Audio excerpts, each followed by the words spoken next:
Welcome to this week's episode of Audionautic. My name is Curtis. And I'm Sunwarper. How you doing, Curtis? Yeah, I can't complain. How about you? What's going on? Not much. Just dealing with everything going on in California with the fires and all that right now. We're recording this on September 12th, so for reference. Yes, so it's quite hairy at your end at the moment, isn't it? Yeah, air quality's terrible. There's ash just flying everywhere. I looked at my car and I was like, it's not snowing. What the heck is this? It's just crazy amounts of ash just sitting on my car. Like, well, I'm glad I haven't gotten a wash in a while. So I mean, you've been told to stay inside. I assume you're not allowed to go out, and even if you could, you wouldn't go out. Our air quality isn't like disastrous. It's very bad, but we're not right by the fires. The closest fire is, I think, about like an hour away, and I haven't checked if they've been able to contain that one. But like yesterday, there was this orange-ish haze. Not as bad as some of the photos you're seeing up north. I'm in by Los Angeles, so it's not that bad. But it was like there's a definitive, almost filter to the world at the moment, right outside. Oh, okay. What did you say? What was the AQ? What was it? I think right now it's like 140 something. Let me look. 148 air quality. A couple days ago it was like 172. That's awful. That's worse than us. We're like an average day in Hanoi is about 130, 140. Average day? That's terrible. An average day is we got a hell of a lot. We're the second most polluted city in the world here. Oh. But yeah, that's got to be. I mean, yeah, that's just got to be awful. So I mean, how are you spending your days? You're staying inside. I mean, if you are limiting the amount you go out because of obviously everything that's going on in the world. Yeah. What you been doing? Well, yesterday I just binged TV all day. I needed a break. I've been going hard, so I was like, I gotta take. This whole week I kind of had to just take a little time off. I mean, we talked last week about being on the verge of burnout, so I wanted to kind of shut that at the past, and just chill out for a little bit. So I did a little stuff. I'm still working on. I'm on the last song for the Cpektir EP, so it's coming along. Yeah.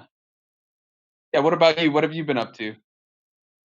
What have I been doing? I have also taken a couple of days. The EP, it's Knockout Noises, released on Friday, and It's streaming, right? It's streaming now. Yeah. And as that was out for me, that was kind of it's like a breath of me going, So I've had a family couple of days. My nephew's been around. It's been really nice because I hit that stage where it's just like, well, I was doing it every day and all day, every day. Because obviously I'm not working at the moment, or working in inverted commas. So I get up in the morning, I do this, and then I come back in the afternoon, and then I just do more of this, and all day, every day. It gets a bit much, So I've taken a few days for myself as well. I'm nearly moving. I'm nearly on the way. My last piece of paperwork for the Czech Republic came through on Friday, so yesterday, the 11th. And so it's a lot of like packing stuff away, and I've been sending my hardware that I don't need as much here. I've been sending it back. So that's a lot of packing that up. Back to the UK or to Czech? Back to Czech. Okay. Did you come from Czech? Or are you just using back in a... Okay, so when I say back, I mean back to Europe. Oh, okay. So I'm going back to Europe. Sorry, yeah, because you have family in Czech, right? Yeah. So my dad's there in Prague at the moment.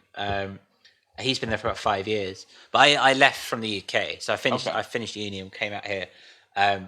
But you wouldn't get me back in the UK for love nor money at the moment. And that was before COVID. So yeah, you wouldn't get me back in there. So yeah, it's mainly that kind of thing, just chilling, I restrung. The viewers or the listeners won't be able to see, but my Strat was in dire need of a restring. So that was my Friday night. Yeah. So okay, rock on Friday night. Before we started filming, I was gonna ask you about the Strat. I was talking with my girlfriend about guitars, and when I was younger, I was obsessed with playing Gibsons. But now I find myself gravitating more to Strats and my Telly the Jazzmaster. I'm curious, would you consider yourself like a Strat guy? Not necessarily a Strat guy. I'd probably say more of I like Fender. Okay, I Fender. like Fender. Let's call it that way. I call it Fender. Yeah. I've never, before moving here, I've never owned a Fender Strat, a proper Fender Strat. I've had a Squier, I've had a Pacifica, I've had a couple of Ibanez's, I've had a French Lag, which is like I haven't heard of that one. They're a rip off of Ibanez with the floating Floyd Rose bridge and stuff like that. Oh yeah. But I've never actually owned a Fender Strat, and when I moved out here, I got my first paycheck. I was like, you know what, I'm gonna buy my very first Fender Strat, and I did, and I'm taking that back with me. That will come with me. Good. Yeah, I'm glad. Because weren't you debating on selling it or something? Yeah, for my heart versus my head kind of thing. But I know I will take it. I've got to lay down some guitars tonight after we've finished. But then it's going to go in the box and be sent away. But I'll probably buy. I bought the Strat, and I will. But my next purchase will be a telly. I really want a telly. Ooh. I really want a telly. Humbuckers or single coil? Humbuckers. Or both. These. No, I think humbuckers. This Strat here. I mean, it's all about single coils, but I kind of want a meteor, kind of that indie kind of. I want that kind of rough sound. Would you consider really more of like a Jazzmaster? I used to have a Jag. I used to have a Fender Jag back at home. Jaguar. I used to have a Jaguar back. That's what I'm thinking of getting for my next one. I really liked it. It was a hell of a guitar. Yeah. The difference though is the Jazzmaster has a much larger radius. What, is it physically sized, you mean? Oh, it's huge. Look how big this thing is. I mean, you can see it. Look at the neck radius. That's why I have it in drop A. It's the only one that you don't have to put like a bass string on the top to make it drop A. Oh, okay, fair enough then. I mean, a Jag. I can't recommend a Jag enough. I thought it was really nice. I played it through. Sick. I originally wanted a Tornado, but you can't get Tornadoes anymore. So I ended up getting a Jag, and I love it. It's really nice. It's. Did you have the Jaguar pickups, or did it have humbuckers? Jaguar pickups. You know those like long single coil Jaguar pickups? Yeah, those are sick. Yeah, they are. Yeah. I can see you working really well with it. I can see you working really well with it. I debate back and forth about. I mean, like the guitar I probably use most right now is the Telly, and I usually only use the neck pickup, and it's a humbucker. But I've been using the Strat a lot, and I have those weird aluminum pickups in it. They're lace aluminatones or alumatones. Okay. When you track, are you tracking into an amp then recording it, or are you just No. I do. I go into my pedal board. The last thing on my pedal board is the Big Sky. I have the amp simulation on, but I don't just use that because I think you used to say you just used the amp sim from the Big Sky, right? Yes, yes, that's what I do. That's what I do. Yeah. Yeah. I'm increasingly finding clean guitar makes for a better composition, especially as you say, as I've gone down the synthesizer route to such a degree, when you've got so much going on, that clean, maybe a little bit of crunch coming through, but that mainly clean sound, it really helps. Yeah. I love adding. I've lately been adding a little more saturation to things, but not distortion saturation. It'll just be like pushing the tube preamp or putting it through cassette to get some cassette saturation, tape saturation. But yeah, I mean, for the music lately, there's really no need for distortion. When I do really dark songs, like there was a Celeste song, Remnant, there's 4 guitars on there that are all fuzz pedaled. I have like a Big Muff fuzz pedal. In a similar vein, just because you mentioned tape saturation, have you started using your tape deck yet? A little bit. How's that going? I had posted a video that was I did this little improv one morning, and I put that through the tape, and that sounded sick. And then I had done this little guitar improv on it, but didn't use it. But then for the Spectre collab, we did this like pseudo lo-fi track, like a jazzy lo-fi track. I put almost everything through the cassette tape and bounced it back. That's cool. That sounds sick. I mean, I cannot wait. I'm really looking forward to this EP that you've got coming up with Spectre. I've heard a lot about it. There's a lot of anticipation around it, and yeah, I kind of want to see it kind of come out and kind of win it. When is it? When is the date for that? So the first single's going to drop October 2nd with Survey Channel's remix thrown in, and then the full album is in November, first week of November, that Friday, which is November 6th. Okay. Okay, cool. November 6th. That's a nice little birthday present, isn't it? Yeah. And that's going to have your remix on it, Star Madman's, Letters from Mouse, cool, and Survey Channel. I can't wait. Yeah. It's going to be really cool. Speaking of which, though, we always make these segues so smooth, don't we? This week we are sitting down with Cpektir himself. You've worked quite a bit with Cpektir. You want to tell us about him? Yeah. I found Cpektir, I think, earlier this year. I really like his approach and his soundscape. There's a lot of high end to it, but there's this very ethereal, almost foresty vibe going on. Lots of lush beats that are kind of, like he's told me, he reverb drenches the beats to just have them sit more in the background. There's just this, like, I don't know if I'd call it innocence to the songs, but they're just very, what's the word, whimsical? Yeah, whimsical is a great way of putting it. I was going to say otherworldly, but yeah, whimsical works exactly the same way. Yeah, otherworldly, whimsical. There's just like a lighthearted joy to it. There's video for To His Parade, which if you haven't seen it on YouTube, it's fantastic. It's not his original creation, but he's put his music to it, or him and Survey Channel's music to it, and it's just so, I think, like you say, innocent, otherworldly, and but pure art. I think pure art, escapism in its own right, completely. Yeah, and to fit with his somewhat minimalist aesthetic that he presents, I have a quick little bio from him. Cool. It's just one sentence, but I think it says a lot. Musical portals that will transport you elsewhere. Yeah, short and sweet. That's me. That's all that you need. I mean, that's beautiful. I think that says everything. That says everything about his music. You listen to it, and it's more than just listening. It's a visual aspect, and probably some of that comes from his synesthesia. Like there's visuals in your head when you hear his music. Like a lot of times I think of like forested areas and stuff like that. And part of that might be where he's from and getting to know him and knowing that like a lot of his stuff comes from like trekking around where he lives and stuff like that. It's interesting in its own right. Let's cut to his feed, shall we? Let's do it. This week we are with Cpektir. Hello, Cpektir. Hello. How are you? Nay good, nay bad. It is one of those weeks. Thanks for having me. No, not at all. Not at all. Cpektir was very kind to come in when we were piloting this episode, on piloting the format for this podcast. And it was so much fun that we thought, you know what, let's get him in when we have everything in place and everything we do, because you are one of the most prolific musicians in the community right about now. So yeah, we want to find out. Am I? I don't even know if I am. You are putting stuff out. Stuff just keeps coming out. Like my. I don't know. Cpektir the prolific. Yeah. I mean, yes, like definitely, I do make a lot of stuff, but I will say, nobody can keep up with Scarless Arms. Nobody. That's true. That guy's a machine. I don't even know if he's human. I have my doubts. He makes like 5 times the amount of stuff that I make, and it's all good too. Like it's all really good stuff.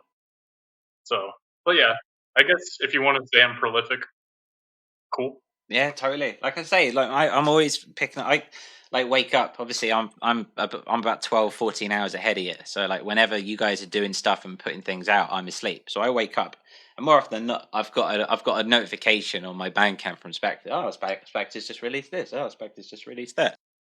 And it's never actually released. Must be a new day. Must be a new day. It's never actually released when I hit that button too. I always hit it by mistake. I hit publish and I'm like, oh crap, it's not even done Just yet. do private. Yeah, Jeez, that's man. what I'm doing from now on. It's because, like, I'll tell you why. It's basically back in the day when, like, nobody even knew of me. Like, I maybe had, like, 2 supporters on my Bandcamp. I would always do that. Like, I would always just put my music up and then slowly kind of, like, go track by track, just upload stuff. Like, that was just kind of, like, what I did. And it became kind of like a ritual after a while. So I still tend to do it. I think it's good. I unceremoniously stole that idea with my EP. It's coming out at the end of the month. I saw you put up yours, and then you put up a couple of tracks, and I took it for Cosmic Sonics, and you were like, oh wait, it's not the final mix. It's not the final mix. Like, that's cool. We just sell it anyway. Like it could I'm just it's a so work in sorry progress. about that, though. No, That was no, my bad. no. It's good. Oh, what I'm saying is I've stolen it for mine. It's like I've put up the first two tracks on my EP. The other two are just not. They're there. They're just not finished yet. And so, but the idea of just teasing these little things through and like giving people a little bit to get going, I think it's a stellar strategy, should we say? Yeah, I think so too. Like the thing is too is I just like I said, it's that whole ritual thing, and I think I just have to get used to the fact that people are actually purchasing my music and listening to my Bandcamp now. So I kind of just have to like adjust it accordingly. Like I think that you're absolutely right. Like I think releasing early content is a good way to get hype going, and everything's just kind of changed since the internet took over and has been changing with streaming services and stuff. So I think all I got to really do is just make sure I have the final mix up at the very least. Has it changed your attitude towards things like mixes and masters and stuff like that? Now that people are buying and now that people are starting to consume your work, is that changing the way you look about these things? Yes, absolutely. And Kindly Spoken Thieves, for example, like they bought that album that I just released, or the EP, and they bought it as soon as I published it. And there was like one or two tracks or something, and they weren't even like the final mix. So I mean, the good thing is that once you buy it, it doesn't matter if I upload new stuff because you'll still have access to it. But if they download it to their device, then I have a bunch of mixes out there that are bad, basically. So I need to stop that. My bad. I mean, well, no, I mean they say at the same time they say like the blessed algorithms at play, like which go through all the streaming services and Bandcamps and all the YouTubes and stuff like that. They say that it doesn't have to be. All it is consistency. If you're putting consistent stuff out, the algorithms will be kind to you and bump your stuff up the playlist, so you might get on a Bandcamp kind of watch list or something like that. So I mean, as long as people are getting the right mixes at the right time in the end, I mean, it can only be good to serve you. You know what I mean? Yeah, and the whole like you said, like the whole steady release thing. That's another reason why I kind of went nuts this year.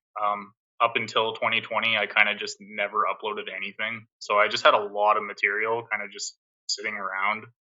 And then I finally got access to a distributor last August, I think. Yeah, August. And so I started like just, I don't know, kind of almost getting anxious, I guess, to finally get my stuff out there. Because like I'm starting to get older now, and like I had like 10 years, like I started making music like almost 10 years ago, and it's just like, I just wanted to get my stuff out there because if I have any chance of like getting an audience or anything like that, I got to start now. And there was a quote by an artist that I listened to called Two North. He kind of makes like lo-fi stuff, but he makes like ambient stuff too sometimes.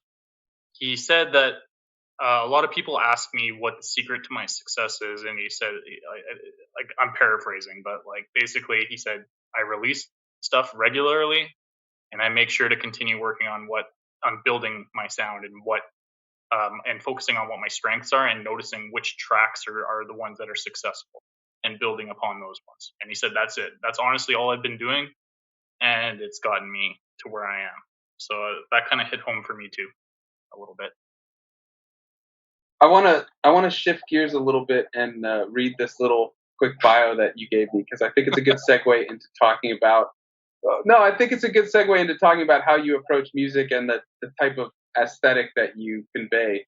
So this is what Matt sent me. Cpektir makes ethereal electronic music to escape the monotony of society-based living.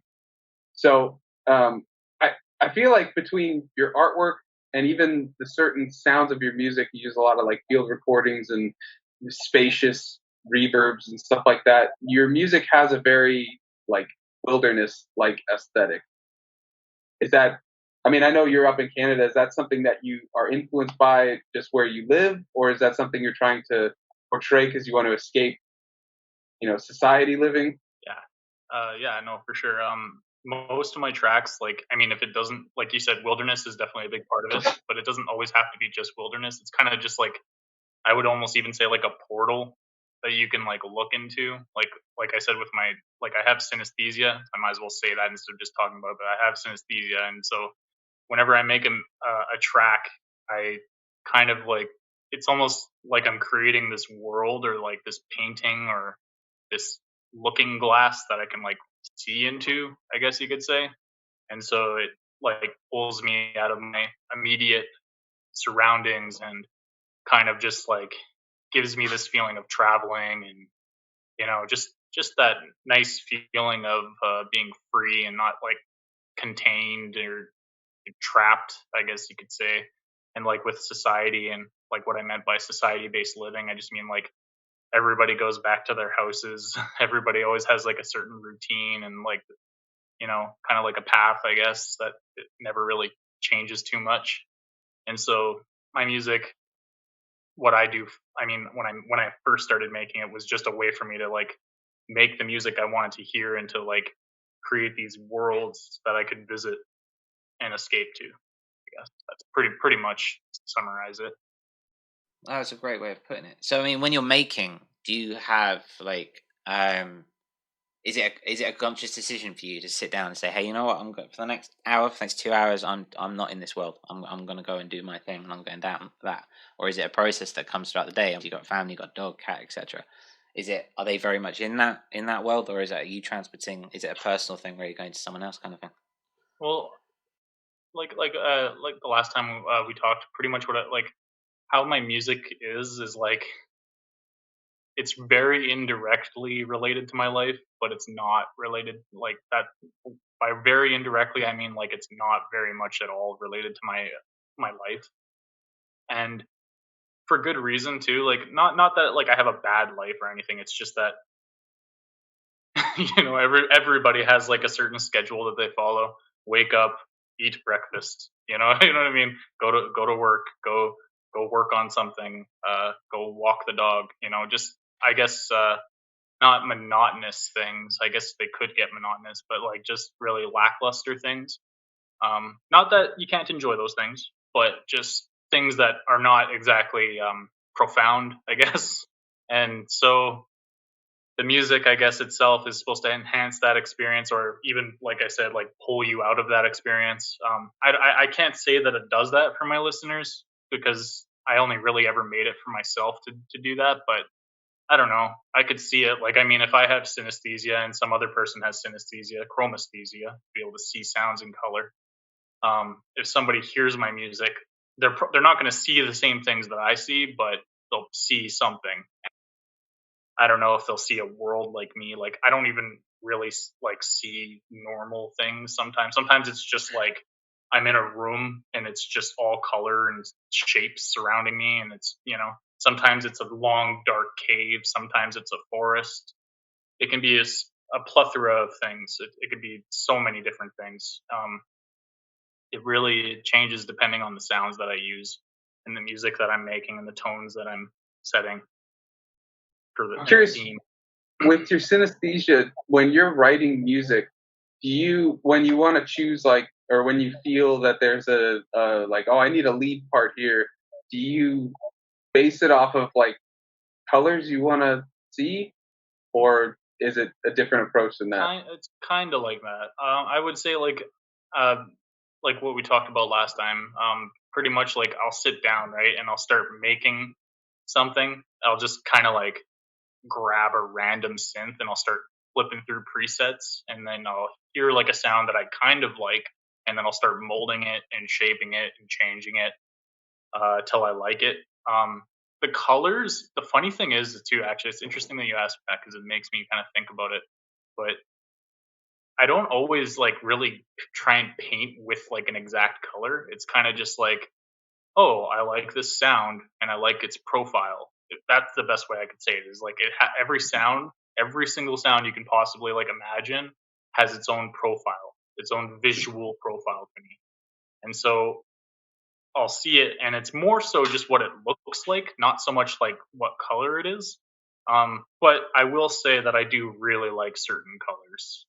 Like if I get a color randomly, it's kind of almost by random, really, which I love. That's one of the things I think that a lot of people don't do.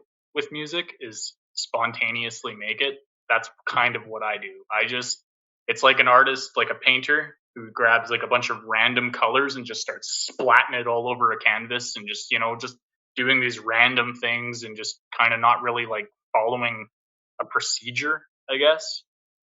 That's kind of what I do when I make music. And it's just like whatever I feel like, whatever I'm feeling like, I do. But I would say there's a certain point to where it'll stop, and then I can kind of start being a little bit more calculated with it once I have like a base of like a base idea. So like you said, like I'll hear a part, right, and I can kind of like not visual. Well, I guess visualize, mentally visualize another part in it, or even like mentally hear like a lead or something like that. Like you said, like I can hear a part come out maybe, or it'd be like, oh, this could be cool. Let's try this. It's weird, man. I wish I could like explain it concisely. It's really hard to explain. I just kind of like Well, maybe that's the beauty. I just kind of seems like it. I just zone out. Honestly, a lot of it is just zoning out. That's the way to do it. Get in that flow state. Yeah. In that vein, I mean, you say that you like certain colors and like the way certain sounds. Does that mean that is there a distinctive set of instruments or plugins that you use, or are you just hitting up FL and just seeing what it sticks? I love multi-textured pads. I love creating shapes and swirls. I love that like swirling. I don't know. I can't explain it. Oscillations, I guess. I love that. I don't know. I don't know how else to say it, but basically that was like kind of what got me into it. And so I guess you could say that I tend to gravitate towards those kind of synth pads. So mostly pads and stuff. So I'm interested with this. I mean, let's talk on this. So the synesthesia, you said that guitars are usually yellow or an orangey Kind yellow of, yeah. They're kind of usually thing? yellow or orangey, kind of brownish colors too. Really warm colors. Usually guitars are for me, and they appear shape-wise. They're very square, but they can kind of come out in lines too. It's really weird. The lines will like it'll hit one line and then another line will come up and another line. It kind of just keeps going like that with each note. Is it based on, is it frequency? If guitars sit in the mid to low mid range, is it a pad in that kind of range, or is it just it's the instrument and it's the unique tone of that instrument? I think so, yeah, because like I said, every single sound, doesn't matter what sound it is, has a profile to me. Like it'll always come out as a sound. And one of the things that's interesting to me that I didn't notice until I started getting further into my like own production and making my own music is that after a while, because of my synesthesia, I'm able to almost like how each sound has a profile. It's like I'm categorizing them. Like I have like it's really weird, but like if I could make like a book that had all the sounds in it, there would be ones that were similar to each other in profile and ones that were completely different. So like guitars are orangey yellow and usually have lots of like stringy stuff, probably because guitars have strings. Maybe I don't know. Squares too, kind of like square patterns. A synth will always be like a haze or like a fog or like a light. Dubstep basses, like really gnarly basses, are always like black tornadoes and weird saws and stuff like that, like zigzag saws. It's really weird, man. I don't know.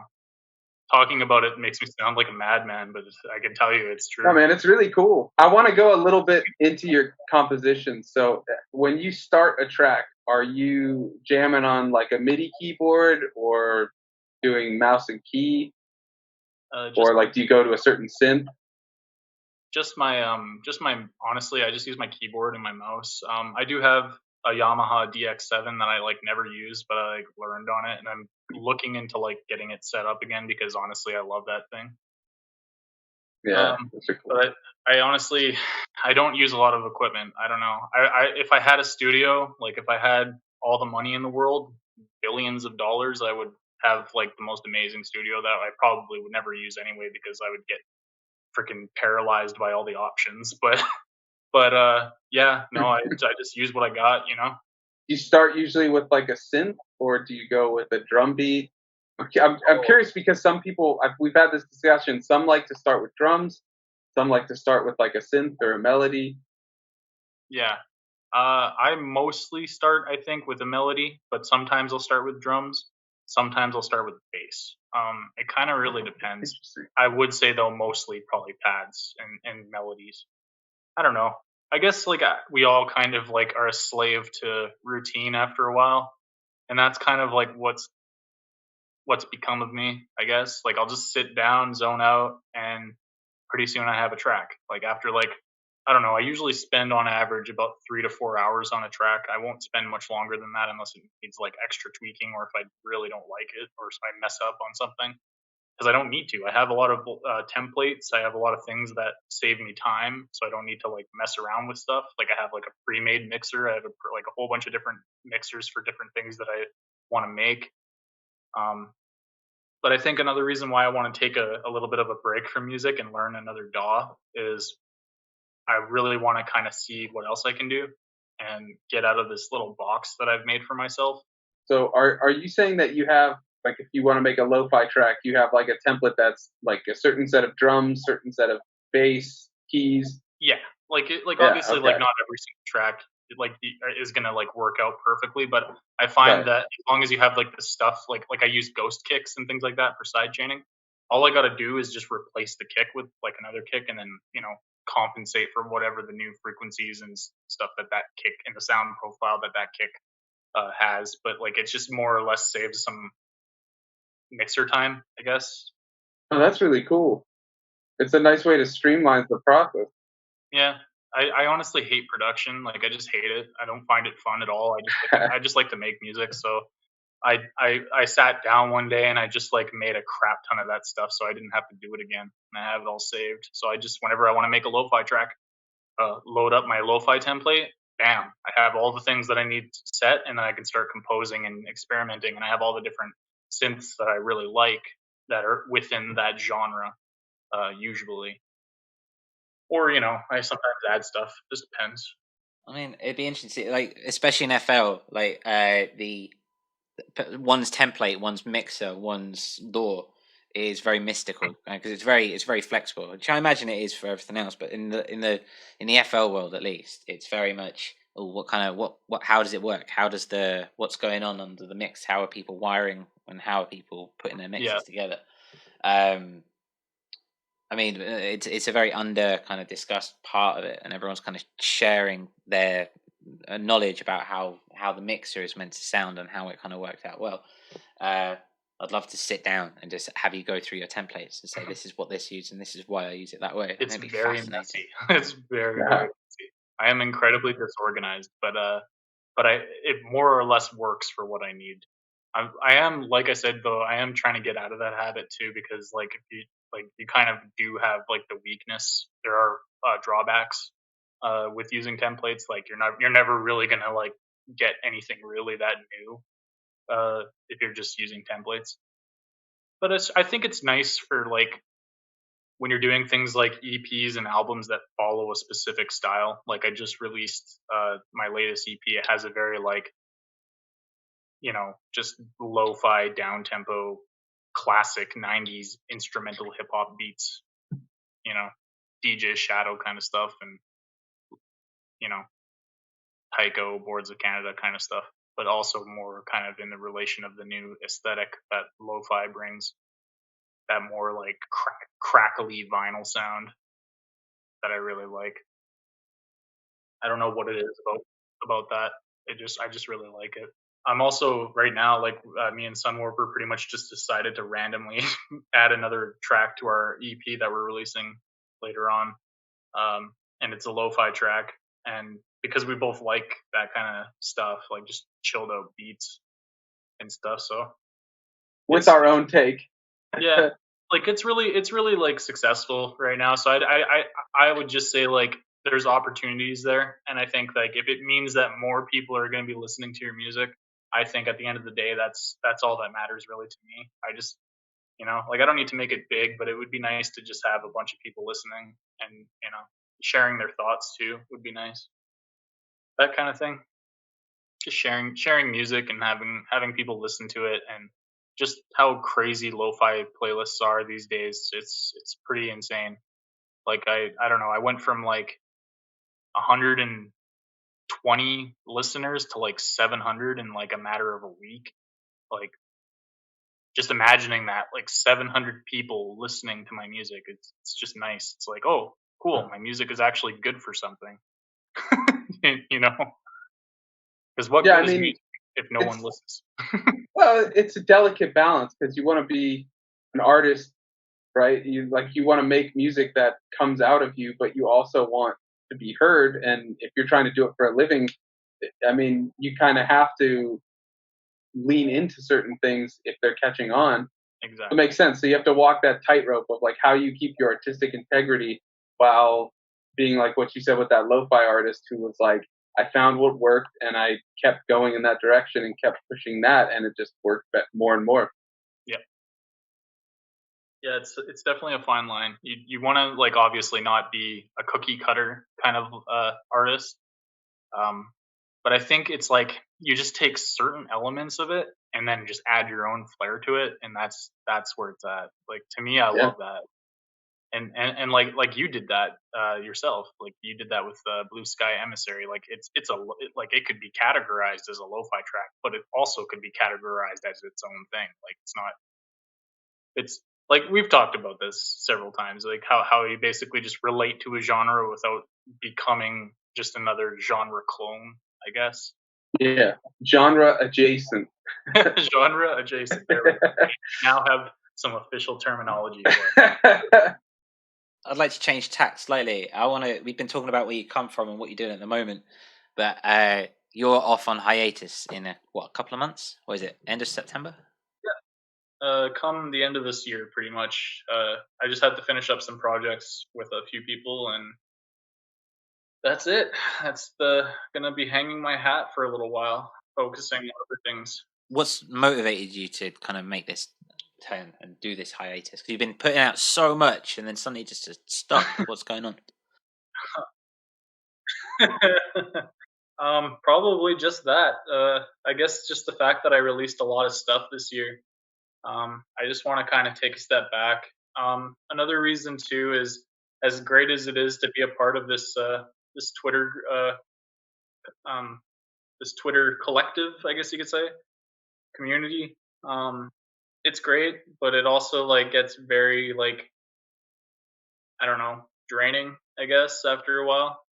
I find that I spend a lot of time on social media because there's just so many things to keep track of, and it's just like really hard for me to focus on what I need to do when I'm distracted by things. I'm very bad for that.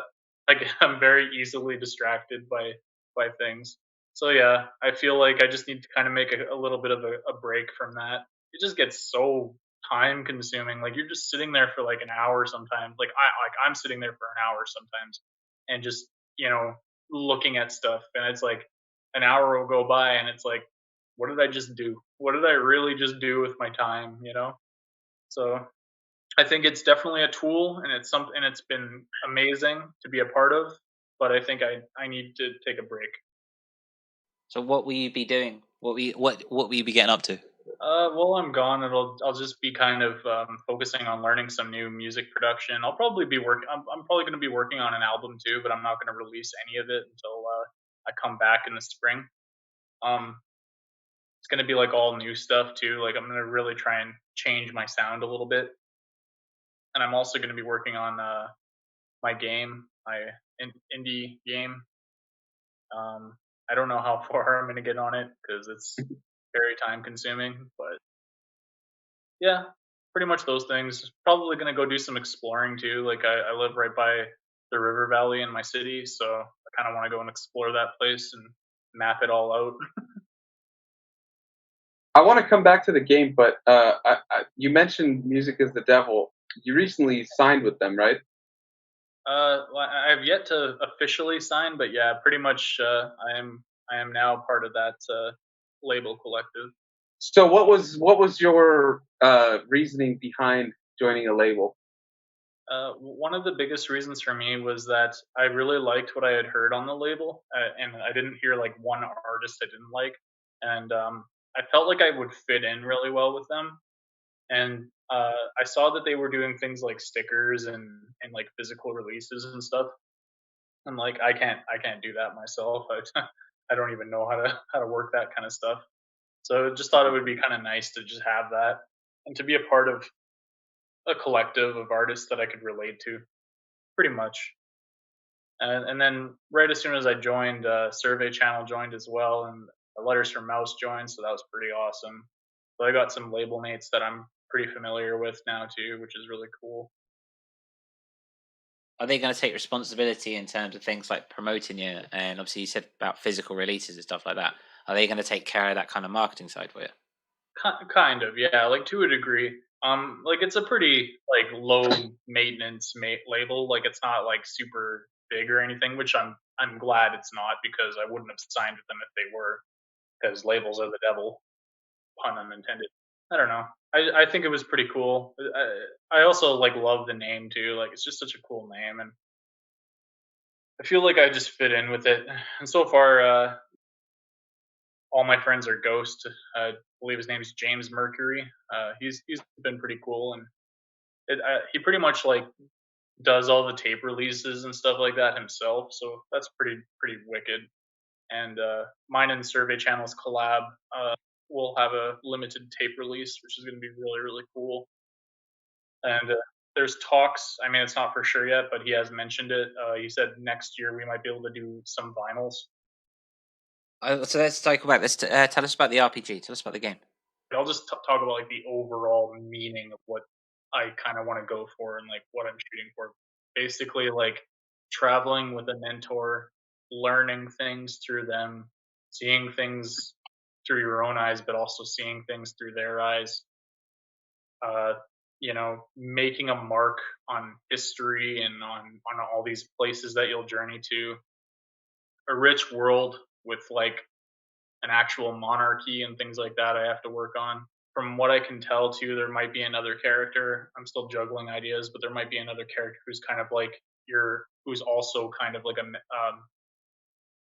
squire. That's what we're called. Like squires, like follow a mentor.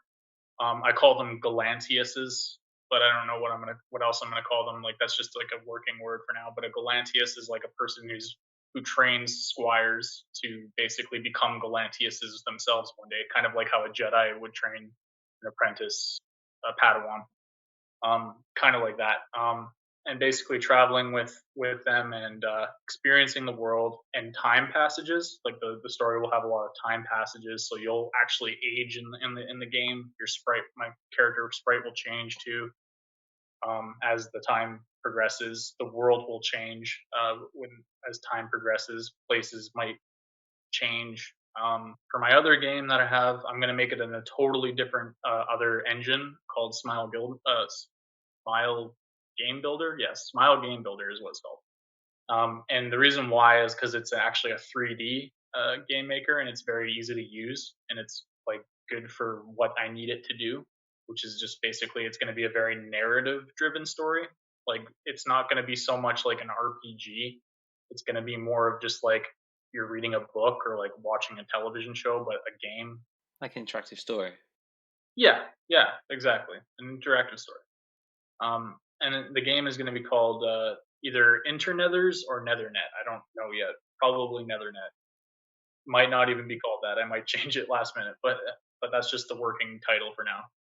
And that is going to basically center around a character who's not going to be either a guy or a girl or anything. It's just going to be like whatever you. And basically, you're going to be wandering around your house, and the whole game world is going to be your house. The overall point of the game is to show your experience of the world from inside your house through not a computer screen, but like these high tech advanced things in this world that basically allow you to see the world through a looking glass, kind of similarly to what we do in real life when we look at our computers and we go on social media, if we look at our phones and go on social media, and experience the world filtered through all of these, all of these like information sources.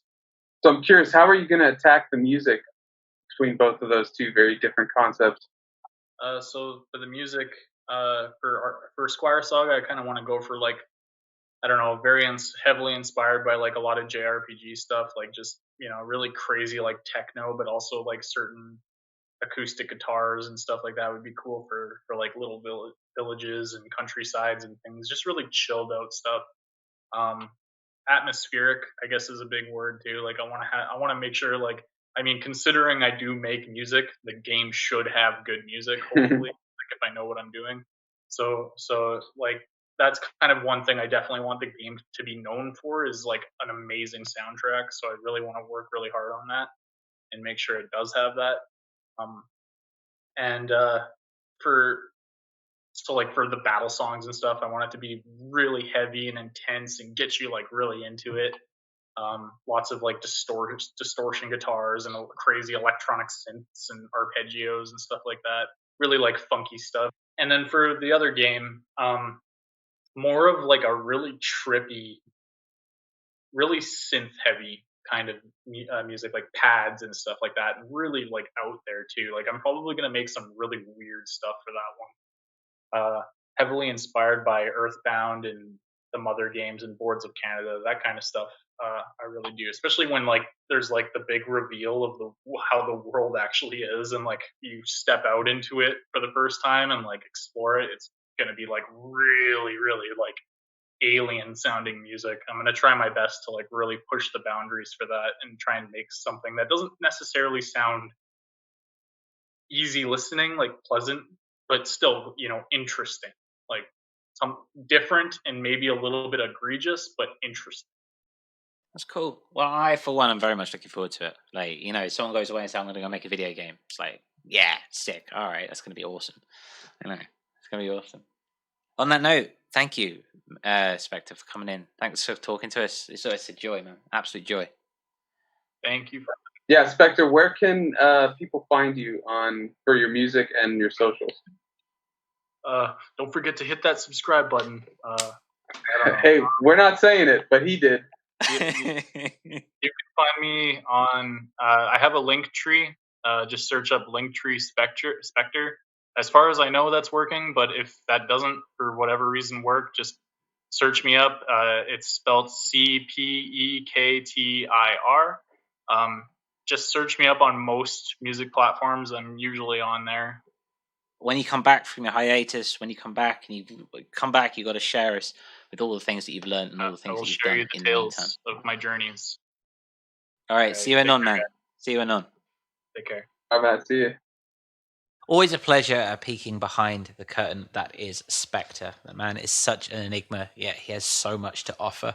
Thank you for joining us. We'll have new episodes premiering every Wednesday at 3 p.m. UTC. In the meantime, if you want to catch us on the socials, we are both on Instagram and on Twitter at Audionautic Sounds and Audionautic, respectively. Thanks for joining us, and we'll see you next time.